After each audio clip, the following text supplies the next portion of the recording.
안녕하세요. 생생매거진 오늘 황진입니다. 12월 시작하면서 사랑의 온도탑에 불이 켜졌습니다. 우리 주변의 어려운 이웃을 돕는 희망 2023 나눔 캠페인이 함께하는 나눔, 지속가능한 미래를 슬로건으로 내년 1월 31일까지 62일 동안 나눔 대장정을 시작했어요. 지역은 모금 목표액을 지난해보다 한 10% 정도 높게 잡아서 대구가 100억 원, 경북은 150억 6천만 원 정도인데요. 1억 원이 모일 때마다 사랑의 온도탑은 1도씩 올라갑니다. 코로나 이후 기부나 나눔 분위기가 예전 같지 않다, 그런 얘기도 많이 들리고요. 특히 올해는 또 연탄은행 사정이 많이 어렵다고 합니다. 대구 경북에서 매년 겨울철 연탄을 지급하는 가구가 1,100여 곳, 한 가구당 600장 정도는 있어야 되는데 올해 가격이 또 올라서 걱정이라고 합니다. 연탄 한 장 무게가 3.6kg? 그래서 우리 체온 36.5도랑 같이 연결해가지고 연탄 나눔의 따뜻함을 얘기하잖아요. 연탄 몇 장을 기꺼이 내어주고 작은 나눔으로 사랑의 온도탑의 온도를 올리는 우리 시민들의 마음이 모여서 올겨울 조금은 더 따뜻해지면 좋겠습니다. KBS 대구 1라디오 생생매거진 오늘 12월 2일 금요일 순서 시작합니다.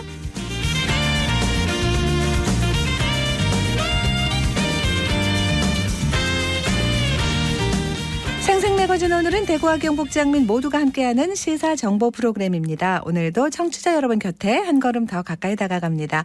안동, 포항, 울릉 연결해서 날씨와 소식 전해드립니다. 안동입니다.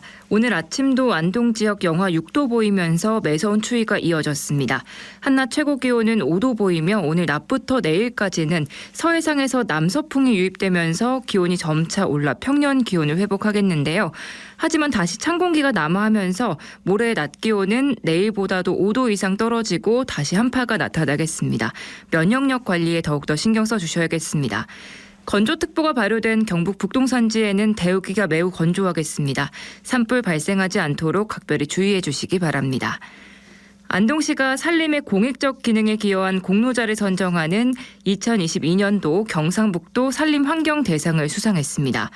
이 상은 산림의 환경 기능을 증진시켜 기후변화에 대응하고 지구온난화를 방지하는 데 공헌한 숨은 일꾼을 찾아 사기를 높이고 산림환경 보존 의식을 고취시키고자 산림청 후원으로 산림환경포럼에서 매년 주최하고 있는데요.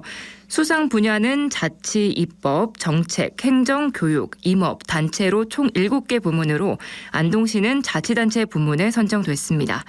안동시는 산림 면적이 10만 6,206헥타르로 인제군, 홍천군, 평창군에 이어 전국에서 네 번째로 많은 산림을 보유하고 있어 지속적인 산림 경영을 통해 공익적, 경제적으로 가치 있는 산림 자원 육성에 노력해왔습니다.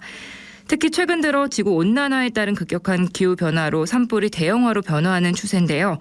안동시도 2020년 풍천 나무면과 2021년 임동면 일대 연이어 산림 피해를 입었고요.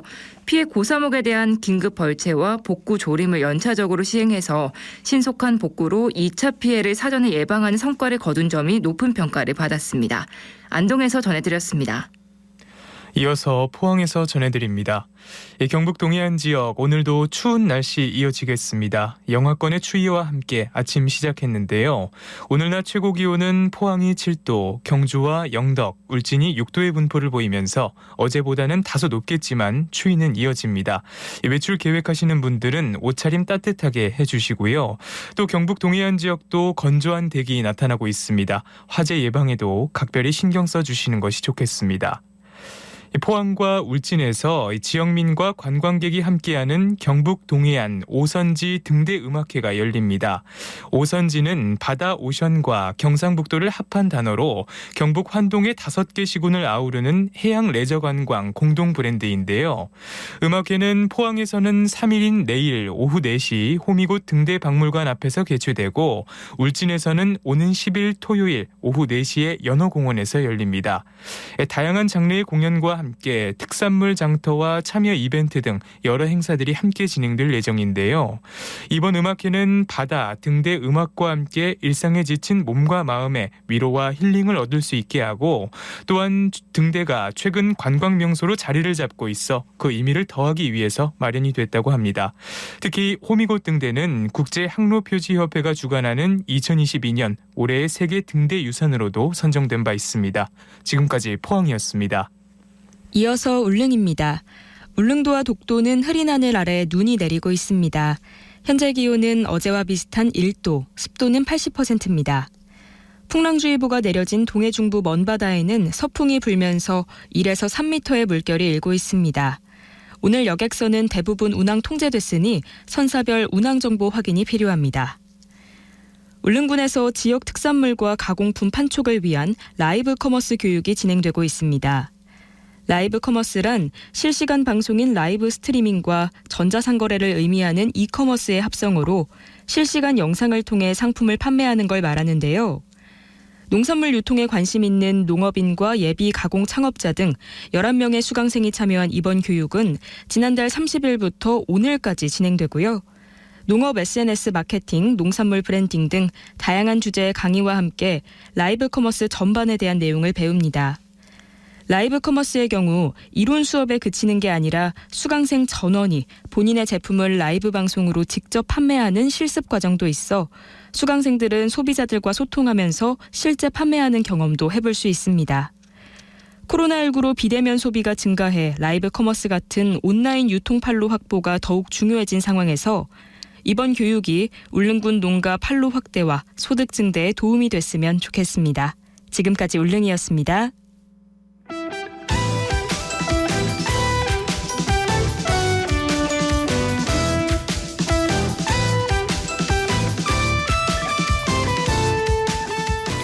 네, 오늘을 보는 키워드 뉴스 금요일에는 영남일보 정우택 기자 함께합니다. 어서 오세요. 안녕하세요. 네, 자, 첫 번째 키워드 뭔가요? 네, 유치전입니다. 네, 어떤 걸 유치한다는 건가요? 네, 글로벌 전기차 기업 테슬라의 생산 공장 기가팩토리에 한국 내 건립 가능성이 제기되자 각 지자체의 유치전이 본격화되고 있습니다. 네. 연간 150만 대 이상 완성차를 생산해내는 만큼 유치했을 때 막대한 경제적 효과를 기대할 수 있습니다. 예.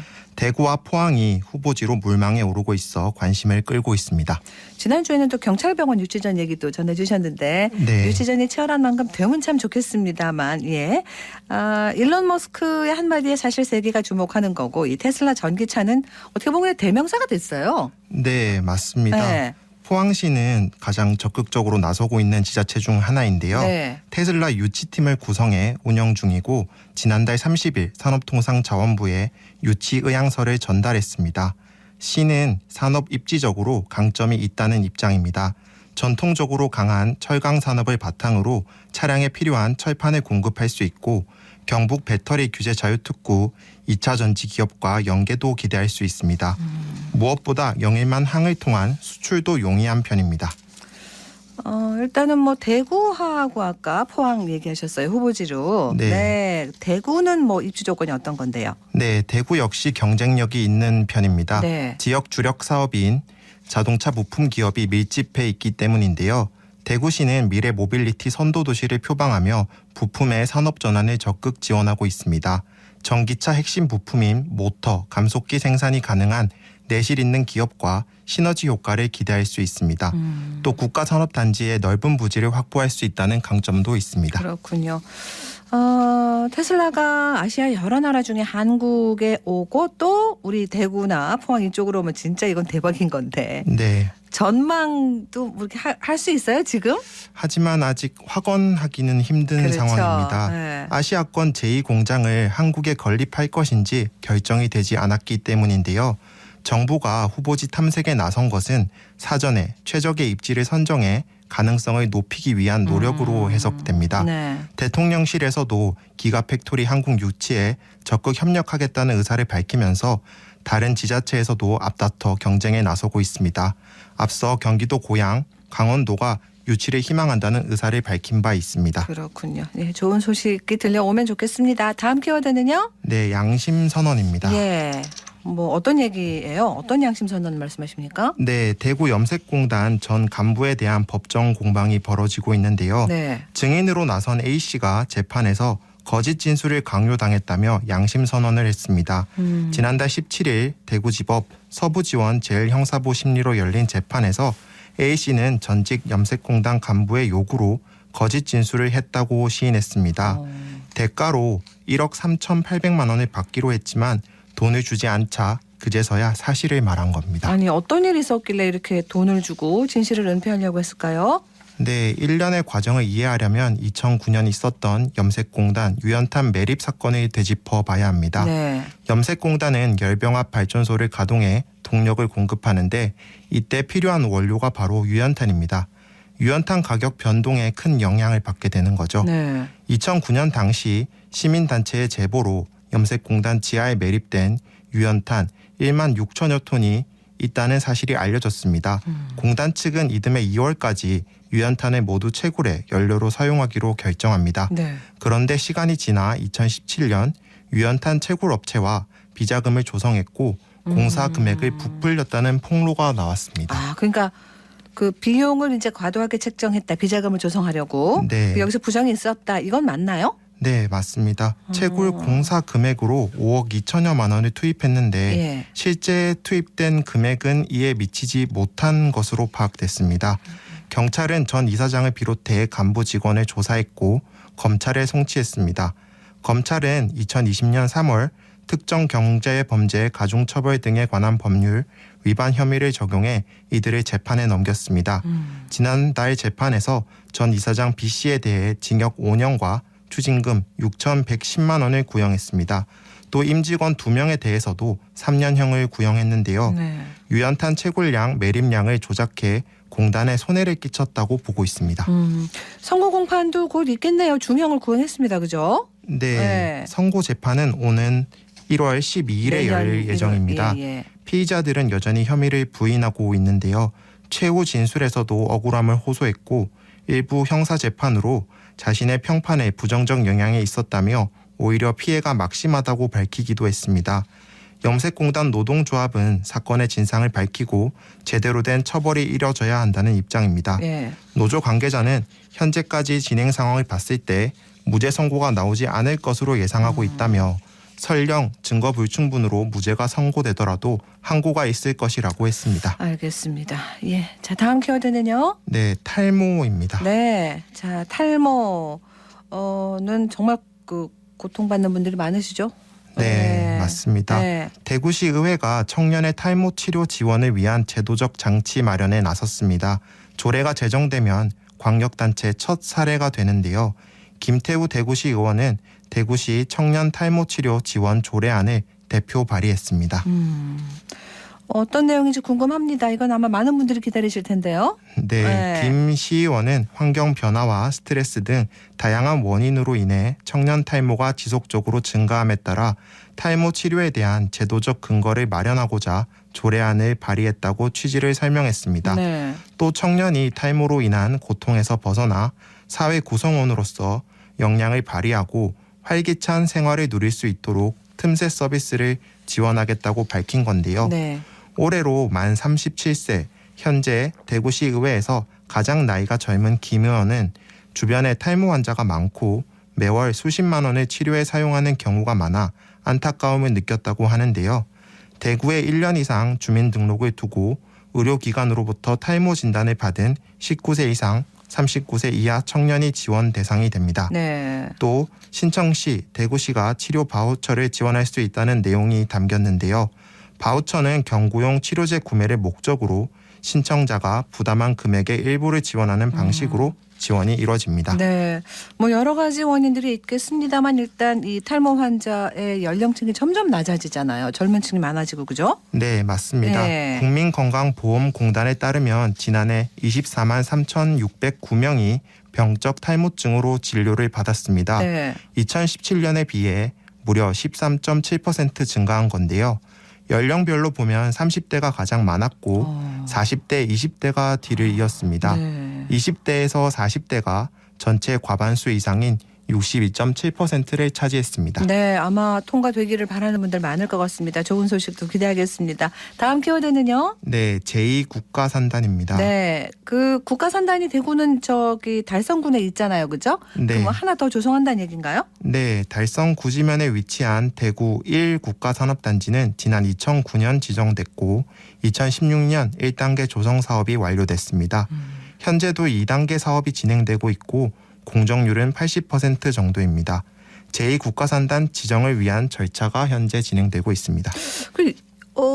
몇 년 전에도 이 얘기 나온 것 같은데요? 네, 맞습니다. 지난 2017년 국가산업단지 추가 지정을 추진했으나 특색 없는 일반 산업단지로 방향을 잡은 탓에 고배를 마셔야 했습니다.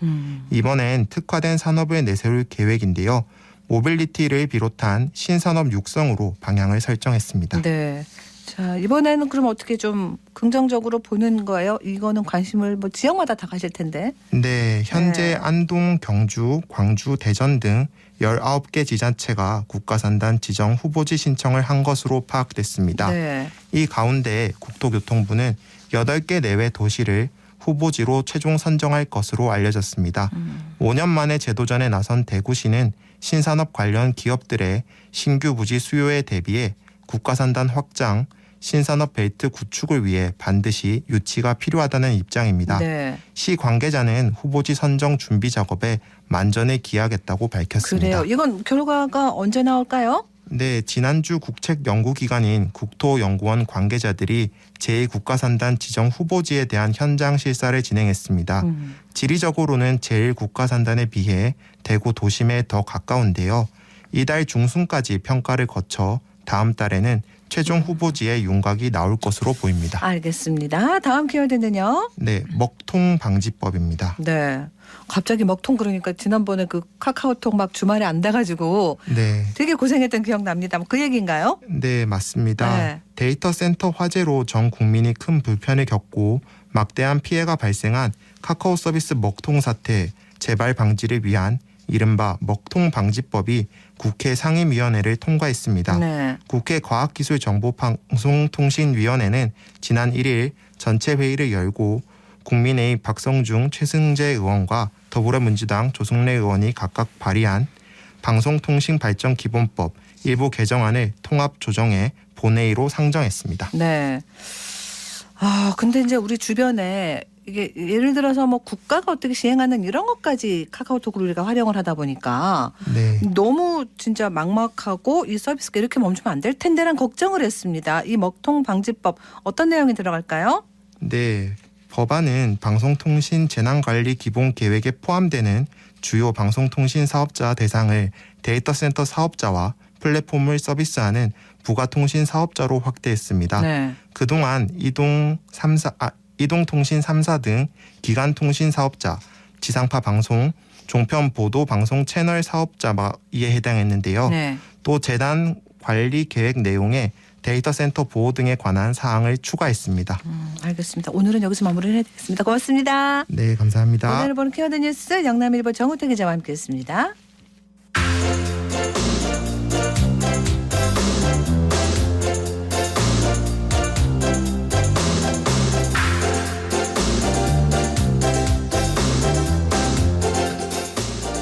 커피가 탄소 발자국을 만든다라는 이야기 한번 전해드린 적이 있습니다.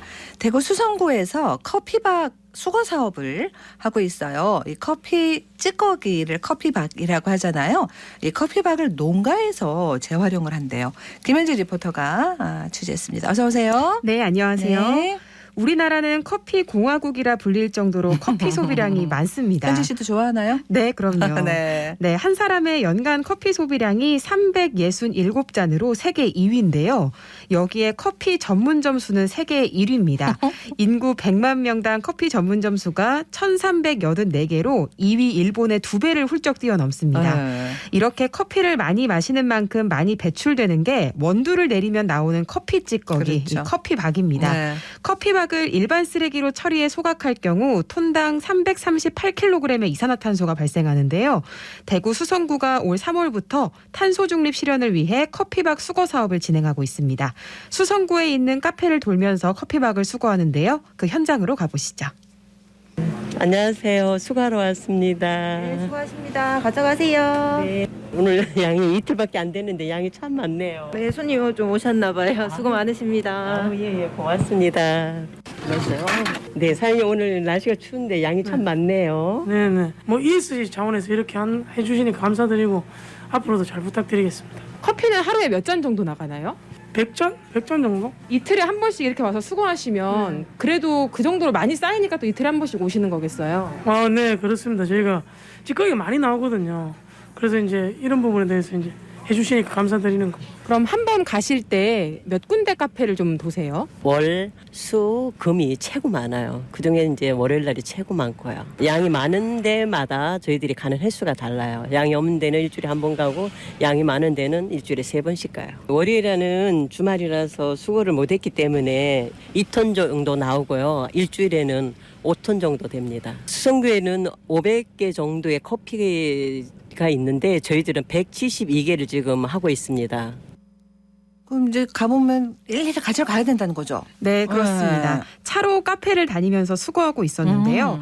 한 통에 20kg의 커피박이 보관되는 검은 수거통을 카페마다 놓고 방문할 때마다 교체하는 식으로 수거가 이루어집니다. 네. 수거에 참여하는 분은 대구 수성지역 자활센터에 소속된 근로자들인데요. 평일에 매일 출근해서 오전과 오후로 나눠서 한 팀당 3명씩 총 4팀이 수거를 맡고 있습니다. 네, 이렇게 해서 농가로 보낸다고 그러는데? 네, 그렇습니다. 경북 영천의 축사에 보내져서 친환경 비료와 축사 악취를 줄이는 데 사용되고 있습니다. 자세한 내용 수성지역 자활센터 전양대 팀장에게 들어보시죠.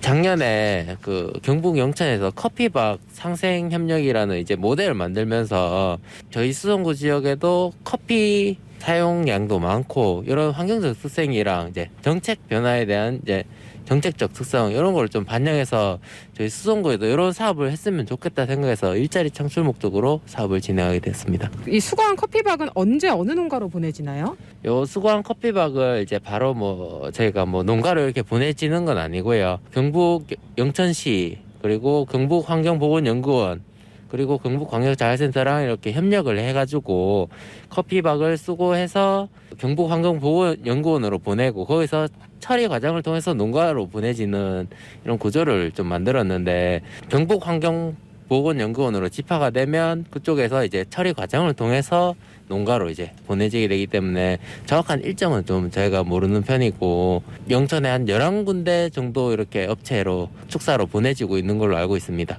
그럼 농가를 더 늘릴 계획에 대한 부분도 혹시 알고 계신가요? 안 그래도 그 부분에 대해서 이제 경북광역자활센터에 이제 한번 여쭤보긴 했었는데 대구 수성구랑 영천, 경주, 포항, 구미, 경산 6개 지역에서 지금 수거를 진행하고 있는데 저희가 11군데 농가로 보내지고 있는데 그 수거량이 소비량보다 이렇게 좀 부족한 상황이라서 아직은 좀 늘리기는 어렵고 지역마다 지금 계속 늘릴 계획을 하고 있기 때문에 지역 그 수거량이 늘어짐에 따라서 더 늘릴 것으로 알고 있습니다. 그러니까 이 커피박을 재활용해서 뭔가를 하는 농가가 그만큼 많아져서 좀 더 많이 하면 좋겠다 이 얘기네요. 네, 그렇습니다. 네. 이 사업은 지난 3월에 시범 사업으로 50군데 매장 수거를 진행했고 각종 홍보로 현재까지 170여 곳의 매장을 확보했는데요. 네. 자원순환의 중요성이 커지는 만큼 수성구는 앞으로 매장을 더 확대할 예정이라고 합니다. 그럼 이 사업에 동참하는 카페 점주들 이야기도 들어보시죠. ESG가 요즘에 이제 화두다 보니까 이걸 저도 언론을 통해서 접하고 있었는데 환경을 생각하는 면에서 이렇게 한다 그래서 좋은 취지라고 생각하고 이렇게 하게 된 거죠. 저희가 통 길이 한 통 전부 다 나올 정도로 조금 많이 나오는 편이라서 원래는 그거를 쓰레기통에 그냥 쓰레기로 버려지는 건데 이건 수거해 가시니까 친환경적으로 조금 좋은 생각인 것 같아서 좋은 것 같습니다. 저희가 이틀에 한 번씩 가져가신데 거의 봉투가 한 2개 정도, 3개 정도 나오기 때문에 수거해 가시는 게 조금 저희로는 더 수월합니다. 저희 카페를 하다 보니까 이제 여기서 많이 쓰는 플라스틱이나 종이류가 조금 많기 때문에 이제 텀블러를 가져오시는 분들도 있으시지만 조금 저조한 편이기 해요. 이걸 보면서 조금 많이 쓰레기가 많이 나온다라는 생각을 조금 많이 했던 것 같아요. 수거 업체에서 오셔가지고 여기 이제 퇴비로 활용된다는 이야기를 듣고 저희가 그 이후로 그쪽으로 협조하고 있습니다. 평소 환경 문제에도 관심이 있고 그리고 저희 커피 찌꺼기를 저희는 어차피 처리를 해야 되는 입장이니 이렇게 수거해 주시는 업체가 있으니 오히려 고맙다는 생각을 하고 있었습니다. 대구에 특히 카페가 많은 도시니까 이런 일에는 다들 많이 동참했으면 좋겠습니다. 네, 수거를 희망하는 매장은 수성자활센터로 연락하시면 쉽게 참여하실 수 있습니다. 많이 동참해 주시고요.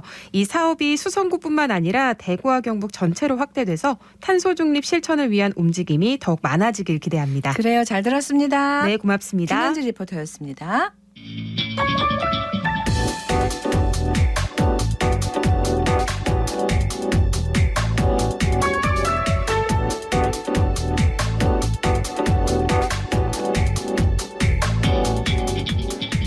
묻고 듣고 생각과 마음을 나누는 방송. 지금 여러분께서는 대구 경북을 보고 듣는 생생 매거진 오늘을 함께하고 계십니다.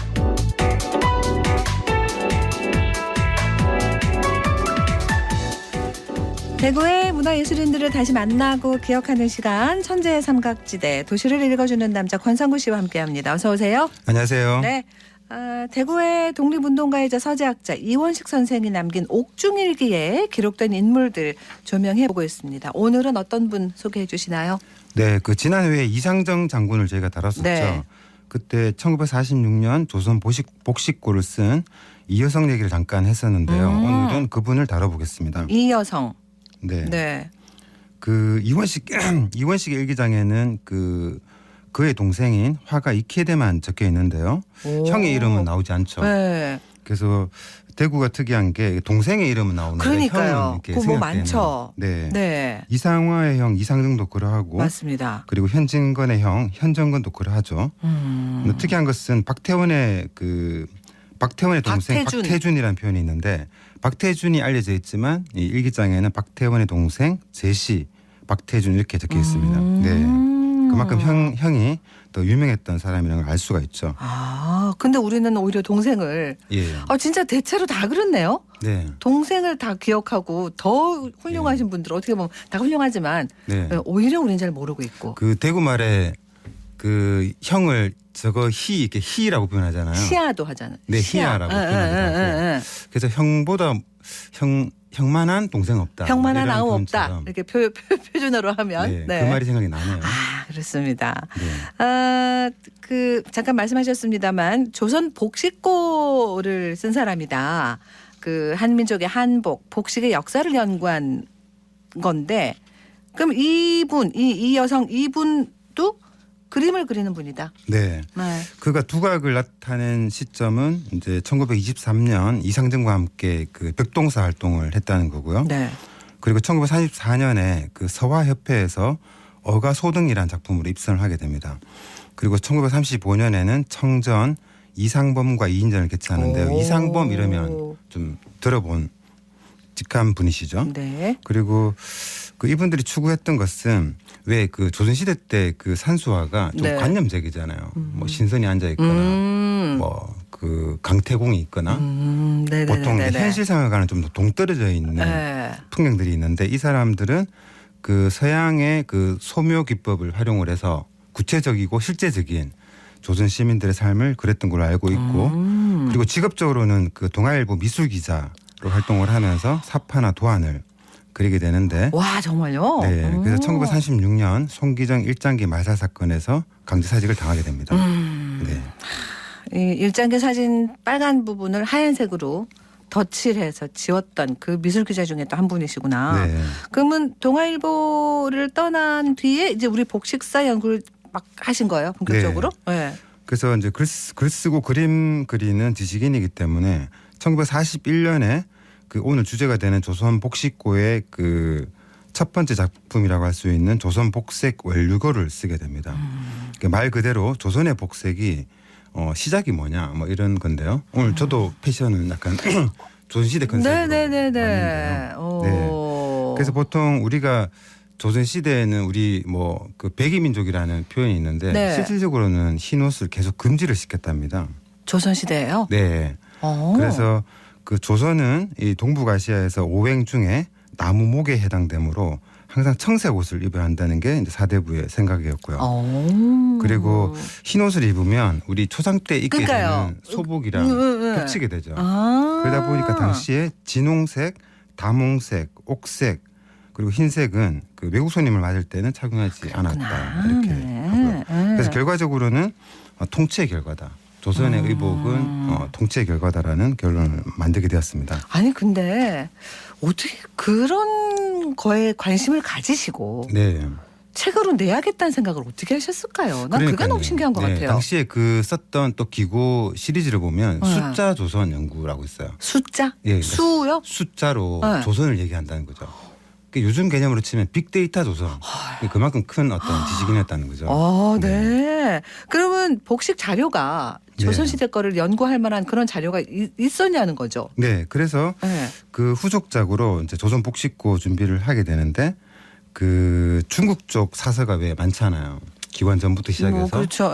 뭐 삼국지 위지동전부터 시작해서 당시 그 중국 쪽 사서에 부여, 고구려, 동해, 진안, 마한, 변안에 관한 많은 기록들이 있어요. 그래서 이런 것들을 찾아내서 당시에 그 복색의 구조들을 파악을 했고요. 네. 그래서 이렇게 해서 이제 처음에는 일본어로 썼는데 해방이 되면서 한국어로 번역 출간된 책입니다. 야.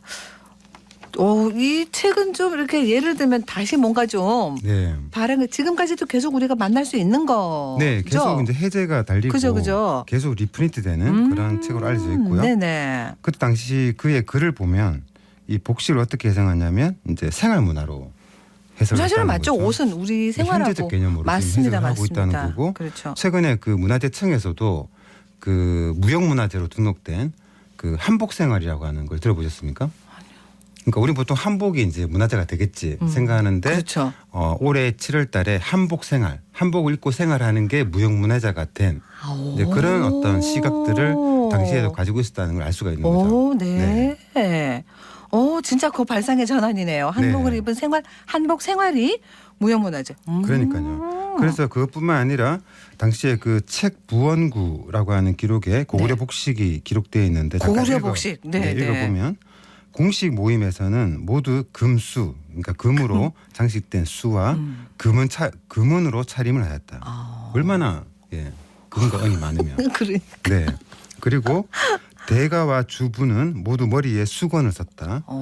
그것은 관책 같으면서 후면은 없었다. 그러니까 뒤에는 없이. 네. 그리고 소가라고 하는 그 어떤 종족은 절풍을 썼는데 절풍은 이제 바람에 이렇게 날리는 깃털 같은 모자를 말하는데 인디언 모자 생각하시면 돼요. 네네네. 그리고 모양이 곡갈과 같았다라고 볼수 있어요. 네. 그중에 저희가 이제 잘 모르는 것 중에 하나가 사만 시대는 마한 진한 변안이잖아요. 이때 변자가 곡갈 변자예요. 곡갈을 쓰는 곡갈을 좋아하는 민족이었다는 거고 이 곡갈이라고 하는 단어는 현대 한국어에도 남아 있는데 곡갑다. 그러니까 약간 높은 채를 한다. 혹은 깔때기라고 하는 깔에서 그 어떤 의미들이 남아 있습니다. 그렇군요. 리더라는 거죠. 지도자라는 네.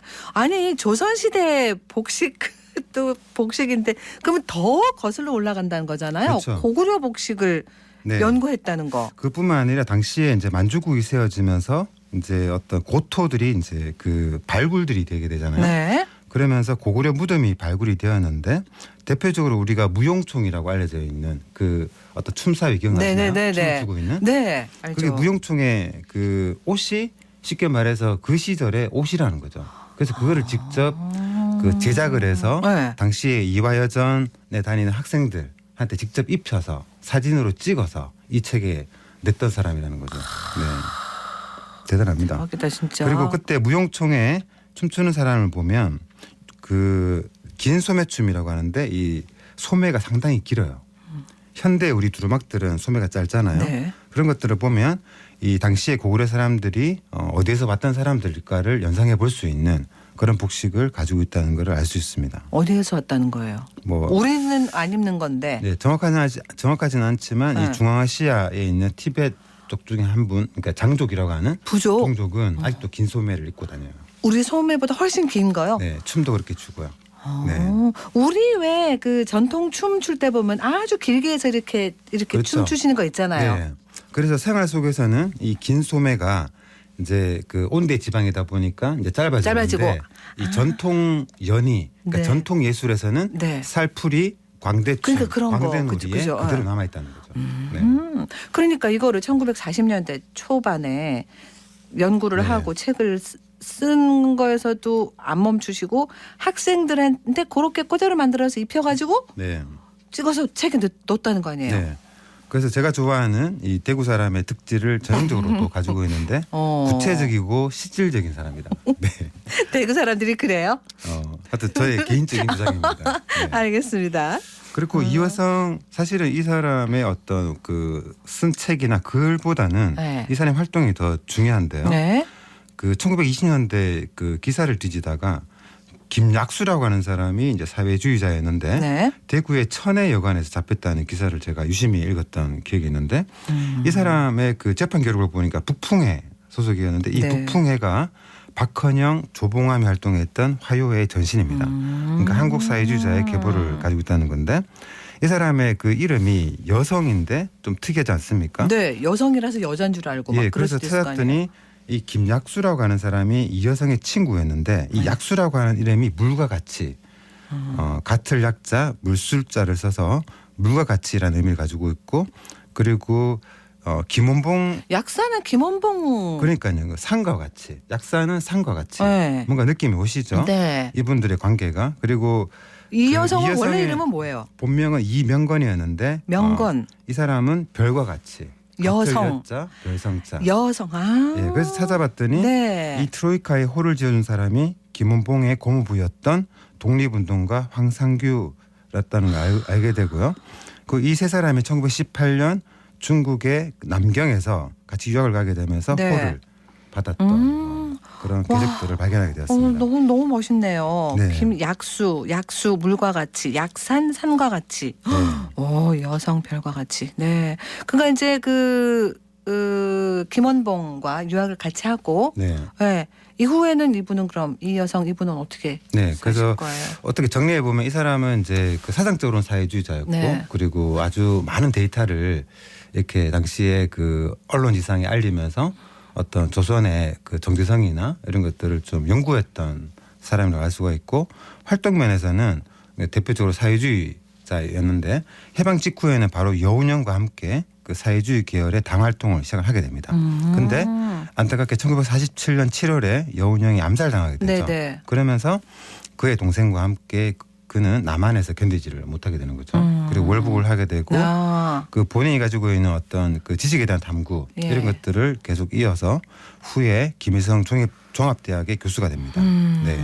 그러니까 이제 해방되고 48년, 49년 그 한국 전쟁이 나기 전까지는 네. 어떤 뭐 예를 들면 좌우라든가 이런 개념 자체가 없었잖아요. 그렇죠. 네. 그죠? 그냥 어떤 정치의 하나로 사회주의 네. 이런 게 있었을 선택을 것이고 했다는 거죠. 그러니까 그죠. 그럼에도 불구하고 이 남한에서는 분위기가 이제 사회주의를 반대하는 분위기들이 생겨나니까 자연스럽게 본인이 있을 수 있는 자리가 어디냐라고 생각했을 때 자연스럽게 이제 북한으로 가야 되겠구나라는 생각을 하게 되고 그의 동생 이케대와 함께 같이 넘어가게 되는 거죠.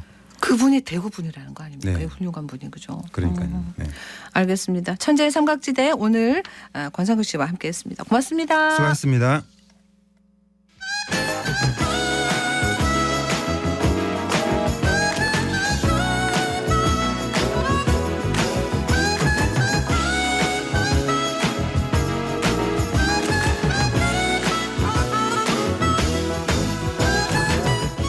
네, 11시 43분 지났습니다. 금요일엔 문화, 오늘은 김은수 독립 큐레이터와 함께합니다. 어서 오세요. 네, 안녕하세요. 네, 대구 아트페어 소식 좀 마무리를 해야겠습니다. 우리 리포터가 취재됐었는데. 네. 네. 지난주 대구에서 열린 아트페어는 올해부터 디아프 대구 국제 아트페어로 이름이 바뀌었는데요. 네. 아트페어 집행부가 바뀌면서 새롭게 글로벌 아트페어로 거듭나기 위해 이름을 바꾸었다고 합니다. 대구 국제 아트페어는 국내에서 주최하는 페어 중 키아프 아트 부산과 함께 3대 아트페어의 하나로 2008년 첫 개최 이후 올해 15회째를 맞이했습니다. 네. 올해는 9개국 129개 화랑이 참여했습니다. 아주 전통 있습니다. 15회니까. 네. 집행부가 바뀌고 변화들이 좀 있었겠네요? 네. 새 그릇에 새 물을 담듯 집행부는 많은 변화를 시도했는데요. 예. K컬처에 이어 K아트가 세계적인 관심으로 이어지길 바라며 먼저 앞서 말씀드린 것처럼 페어의 명칭을 바꿨고요. 네. 온라인으로 아트페어를 볼 수 있는 온라인 뷰잉룸을 선보였습니다. 네. 또한 코로나로 중단됐던 전문 도슨트들의 설명과 함께 페어를 둘러볼 수 있는 도슨트 프로그램을 재개했고요. 2012년 국립현대미술관에서 한국의 단색화전을 기획하고 단색화라는 명칭을 만든 윤진섭 평론가가 팝아트를 주제로 기획한 특별전 K-팝아트의 오늘을 통해 국내 팝아트의 변화를 살펴보는 특별전을 선보이기도 했습니다. 네.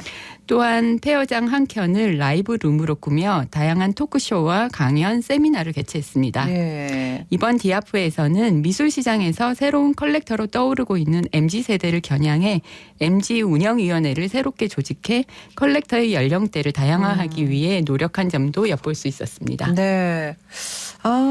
분위기가 어땠을까 사뭇 궁금합니다. 네. 지난해 과열됐던 미술시장에 비해서는 전반적으로 가라앉은 분위기였습니다. 그랬군요. 잘 아시다시피 우크라이나 전쟁, 고금리, 주식시장 하락 등 경기 하락과 더불어 코로나의 영향력에서 점점 벗어난과 동시에 외부 활동의 증가로 하반기부터 국내 미술시장이 하락 국면에 돌입한 것으로 한국미술품감정연구센터에서도 2022년 3분기 미술시장 분석 보고서를 통해 밝히기도 그렇군요. 했는데요. 그 분위기가 이번 페어에 여실히 드러난 것 같습니다. 네. 특히 작년이 너무 불장이어서 너무 뜨거워가지고. 맞아요. 네. 그래서 올해는 상대적으로 관람객 수가 더 네. 줄어든 것 같이 보이기도 했는데요. 예, 예. 행사 주최 측인 대구화랑협회의 지난 28일 발표에 따르면 관람객은 만여 명으로 집계됐고 판매액은 75억 원이었다고 합니다.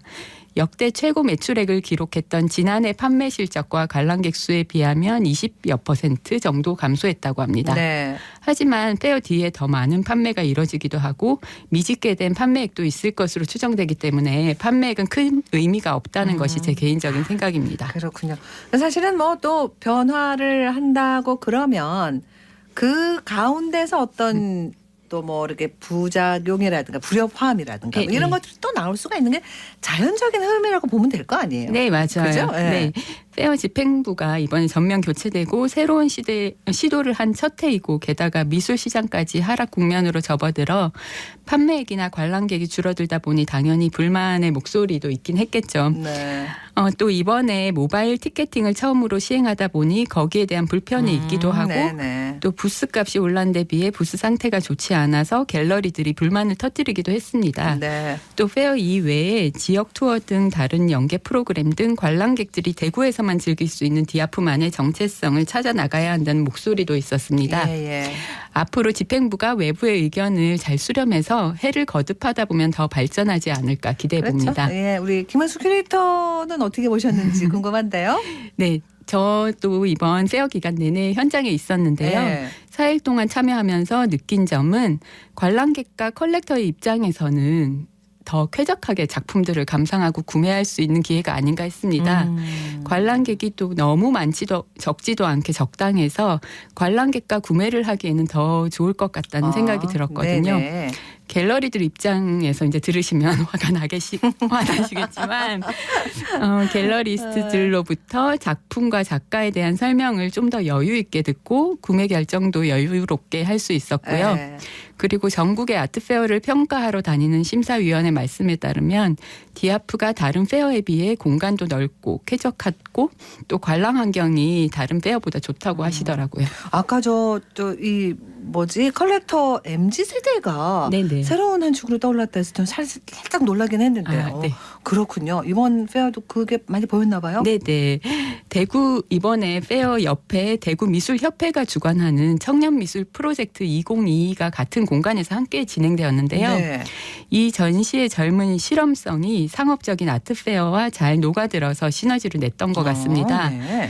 이 전시로 인해 더 많은 MZ세대들이 방문하지 않았나 싶은데요. 그렇군요. 지난해 불장이던 당시에 키아프나 아트 부산 등에서는 MZ세대들의 방문이 눈에 확연히 드러났는데 네. 저는 대구에서는 그것을 느끼기 힘들었거든요. 그런데 올해는 전체 방문객이 감소하긴 했지만 MZ세대들이 제 개인적으로 그리고 또 다른 큐레이터들 말에 의하면 네. 더 많아진 느낌이 들었습니다. 네. 대구 컬렉터들의 수준이 매우 높지만 조금 보수적이고 폐쇄적이라는 평가들이 있는데요.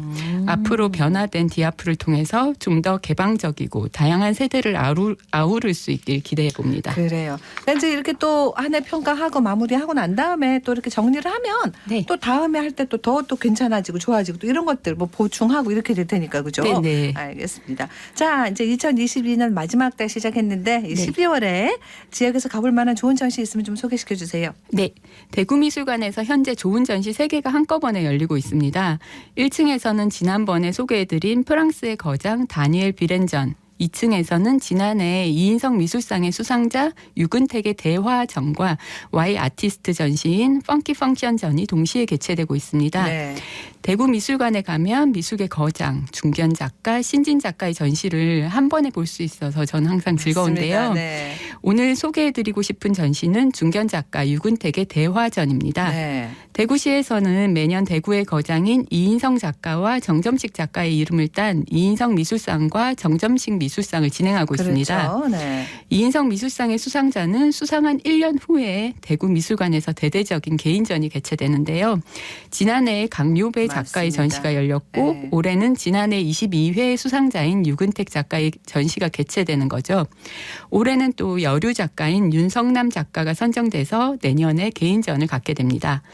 이인성 미술상 수상자의 작품이 전시되는 대구미술관의 2.3 전시실과 썬큰 가든이 너무나 매력적인 전시 공간이어서 네네. 작품들이 더더욱 돋보이는 것 같습니다. 맞습니다. 사실은 미술계에서 뭐 이인성 미술상 하면은 그 예를 들어 명성, 네. 권위 이런 게 대단하잖아요. 네, 맞습니다. 자, 유근택 작가가 어떤 분입니까? 네. 1965년 충남 아산 출생인 유근택 작가는 동양화를 현대적으로 표현하는 국내 대표적인 동양화 작가입니다. 이인성 미술상 심사위원회는 유근택 작가 선정 이유에 대해서 동양화를 현대적 시각으로 재현하여 자연과 인간, 환경, 사회 등을 주제로 실험적인 재료와 화면을 실천하는 점을 높이 평가했다고 합니다. 네. 유근택 작가는 어려서부터 미술적 재능이 매우 뛰어났다고 하는데요. 초등학교 1학년 때 교내 미술 대회에 나가서 상을 받은 후에 미술학원에 다닌다는 소식을 들은 당시 담임 선생님께서 1년 후에 학교 복도에 유근택 어린이의 개인전을 열어주셨다고 진짜요? 합니다. 네. 1학년 때 그렸다는 그림을 저도 봤는데요. 정말 입이 떡 벌어지더라고요. 진짜. 네. 또 고등학교 2학년 때는 대한민국 미술대전에 작품을 출품했는데 당시에 일간지에 난 수상자 명단을 보고 이제 교복을 예쁘게 다려 입고 시상식을 찾아갔다고 합니다. 네네. 당시 관장님이 고등학생인 유근택 작가를 데리고 관장실에 들어가서 미안한데 우리 상은 만 24세 이상만 출품할 수 있다. 어떻게 고 이야기하며 수상이 어머나. 취소돼 버리고 3일 만에 전시장에서 작품이 내려졌다고 합니다. 네, 당시 이 상황을 본 한 일간지 기자가 대서특필하면서 그의 대상보다 더 유명한 입선이 되었다는 일화가 있습니다. 와, 화가들 저기 자극이 엄청나게 됐었어야 할 텐데. 엄청납니다. 네. 천재 예술가다. 이렇게 해야 되겠는데요. 네. 일찍 재능을 알아보고 그 재능을 잘 발전시키신 거죠. 네네. 게다가 엄청난 작업량을 소화하고 계신 재능과 노력을 겸비하신 대단한 작가인데요. 이번 전시에서 이 전시실에 가면 큰 창력부로 수많은 소품작들이 전시되어 있는데요. 또 다른 오늘이라는 작품인데 이 작품들은 2021년 8월 6일부터 2022년 5월 23일까지 아버지에게 매일 한 장씩 보냈던 그림을 엮은 작품입니다. 네. 코로나 팬데믹으로 인해서 요양병원에 이제 계신 아버지께 면회가 금지되어 있었던 때에 말하고 듣는 것이 안 되고 오직 볼 수만 있었던 아버지께 보내는 그림 편지들이었다고 하는데요. 매일 한 장씩 그날의 뉴스라던가 들려드리고 싶은 이야기를 그려서 폰으로 아버지께 보냈다고 합니다. 네. 아버지가 이 그림들을 통해서 힘을 얻으시길 바라는 마음에 했던 시도였다고 하는데요. 작품들을 보니 마음이 먹먹해지더라고요. 아, 그렇군요. 아버님은 이제 올해 돌아가셨어요. 네. 그 사랑이 네. 담긴 연작이었네요. 그냥 우리가 그냥 보통 동양화라고 그러면 네네. 그냥 쉽게 생각하면 뭐 예를 들면 뭐 먹으로 이렇게 그리는 그림 이렇게만 딱 단순하게 생각을 하는데. 그렇죠. 네. 이거 현대적으로는 어떻게 표현을 할까요? 네. 우선 작가는 군 복무 후에 고향에서 할머니와 지내게 됐다고 하는데요. 예. 당시 작품 세계에 대해 고민하던 중에 질곡의 근현대사를 겪어온 할머니를 보면서 개인의 일상이 쌓이면 역사가 된다는 생각을 하게 되었다고 합니다. 그래서 화구를 모두 싸서 고향에 내려와 할머니의 임종 전까지 할머니와 함께 지내면서 매일 할머니의 모습을 작품으로 담았다고 하는데요. 서양의 크로키와 같은 모필 소묘를 통해서 할머니의 모습과 함께 그 방 안의 공기라던가 숨결, 채취까지 모두 담으려고 노력했다고 합니다. 동양화를 전공한 작가로서 관념의 산수가 아니라 일상의 모습을 동양화의 주제로 삼게 된 계기가 되었다고 합니다.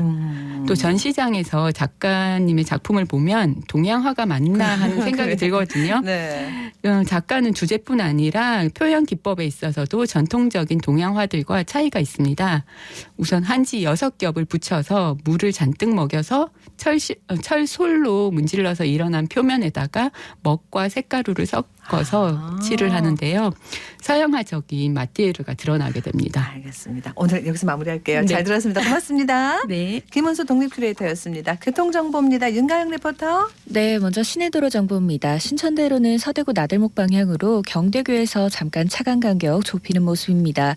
반대 상동교 방향으로도 경대교 쪽으로만 답답하게 이동합니다. 명동로는 대북 내거리에서 건들바위 내거리 방향으로 신호 앞두고 밀림과 풀림 반복하고 달고발대로는 만촌 내거리에서 범어 내거리 방향으로는 편안한 흐름 보입니다. 구마로 감천 내거리에서 성당 내거리 방향으로 각 교차로 신호 한 번 정도 예상하셔야겠습니다. 이어서 고속도로입니다. 경부고속도로는 춘천 방향으로 다부터널 일대로 차량 증가로 인해 정체를 보이고 중앙고속도로는 대구 방향으로 다부 부근입니다. 129.9km 지점 갓길 쪽에 승용차 고장 처리 중입니다. 지금까지 이 시각 교통정보였습니다. 12월 3일 오늘 세계 장애인의 날입니다. KBS 대구방송총국에서 오늘 저녁 7시 30분에 1TV로 특집 프로그램 함께 걸어도 괜찮아를 방송합니다. 이동의 자유라는 게 우리는 뭐 비장애인들은 너무 당연한 건데 장애인들 어떻게 살아가고 어떤 불편함을 느끼는지 이 다양한 일상의 모습 많은 분들이 함께 보면서 마음을 나누는 따뜻한 시간 되시면 좋겠어요. 자, 카타르 월드컵 일본은 16강 올라갔고 이제 오늘 밤 자정에 한국과 포르투갈 경기 있습니다. 열심히 응원해야겠어요. 12월 2일 금요일 생생매거진 오늘 여기까지입니다. 함께해 주신 여러분 고맙습니다.